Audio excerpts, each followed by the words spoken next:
dreams came. In one of the first, the sirens began to scream, and the sky turned the color of blood and lava. She gathered the people she loved and led them down to the concrete foundation of the basement, as if something in her already knew where safety was. Outside, the whole world seemed to burn, but there was a perfect circle over that house where the wrath could not cross. She did not understand why she was there, why it was happening, or why the circle held. Only the terror and protection were happening at the exact same time. Heaven was already speaking in parables, but she did not yet have the heart or language to translate them. Years later came the refrigerator and the snake. Life looked ordinary on the surface. Marriage, kids, a house, a kitchen, a woman trying to do the next right thing without knowing the one who made her. She opened the refrigerator door, and the serpent leapt for her head, clamping down and refusing to let go. She tried everything she knew to fight it off, and nothing worked. Only when she cried from the bottom of herself, "Jesus, Jesus," did the grip break. The dream etched something into her spirit before her mind could catch up. There is a real enemy. It goes for the mind. And there is only one name that makes it let go. Then came the graveyard. In this dream, the unraveling was everywhere. Relationships, family, the atmosphere itself. People she cared about wandered like sleepwalkers toward a cemetery, carrying food and energy and pieces of their lives to lay on top of the dead. They poured themselves out over things that could never love them back. A presence mocked, touched her head, and made her speak a strange language that did not belong to her. Again, nothing in her own strength could stop it. Again, when the name was finally spoken, the spell broke and she woke up. She saw later what she could not see then. People feeding addictions, old wounds, dead religion.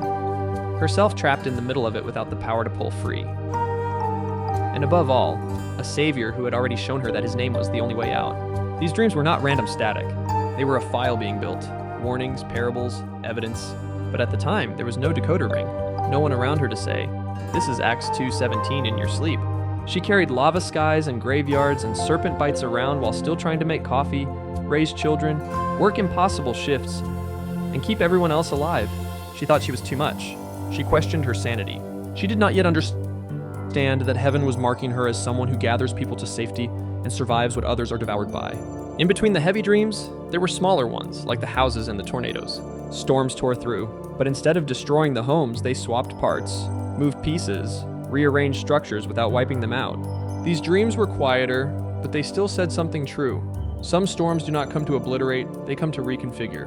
Pieces can be moved without the foundation being erased. Protection can look like parts being traded out instead of everything being left the same. For a long time, she did not have the capacity to understand any of it. She had to drag herself down to the lowest of lows, to the place where every other rescue had failed, before she finally surrendered her life into the hands of the one who had been narrating her nights. Only then did the parables begin to come into focus. Only then could she look back and say, "I didn't make this up. I didn't even have the information to make this up. He was already walking with me." As the years moved, something shifted. The terror of abandonment that had soaked into her bones began to drain out.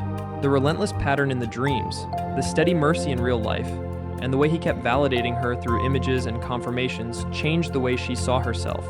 She realized that even when a husband walked away, she was not actually abandoned. She was held by someone who did not walk. And when the husband returned, softer and different, it only underlined the sense that there had been a larger hand over both of their stories, bringing them back to a place where God was at the front again. Then came the light. In this dream, there was no graveyard, no snake, no lava sky. There was motion, faster than light, faster than anything she had language for, through a corridor of increasing brightness. Her body felt like it was disintegrating, burning away, but there was no pain, only the overwhelming terror of becoming something else and not knowing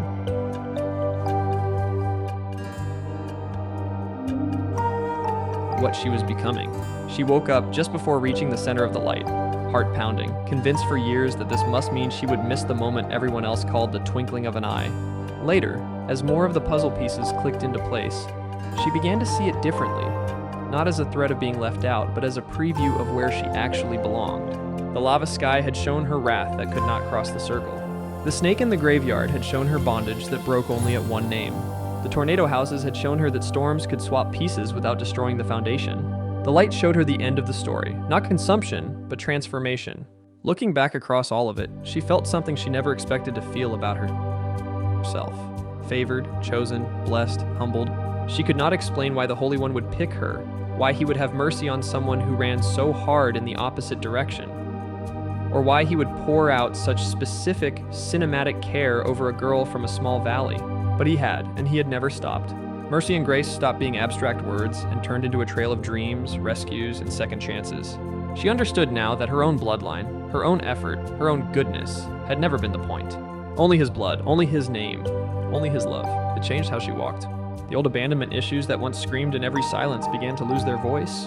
She saw that even in the worst valley seasons, when a husband left, when friendships failed, when her own body felt like an enemy, there had always been someone else in the room. She learned that she didn't actually need another human to guarantee her safety.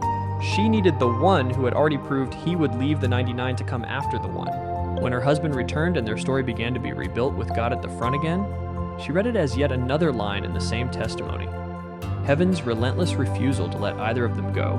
In quiet moments, she could now say with full conviction that she had not invented any of this out of her own mind. She did not have the theology, the language, or the life experience at 8 years old or 19 years old or even 30 years old to fabricate such a coherent arc. The dreams, the rescues, and the timing bore a different fingerprint. They were, to her, validation that someone had been walking with her every step, long before she lifted her hands in surrender. So the story of her life read like this. There was once a girl who dreamed of lava in the sky and stood in a circle that did not burn. She grew into a woman who felt serpents on her mind and spells over her tongue, who watched loved ones pour themselves out on graves, who braced for tornadoes that rearranged everything.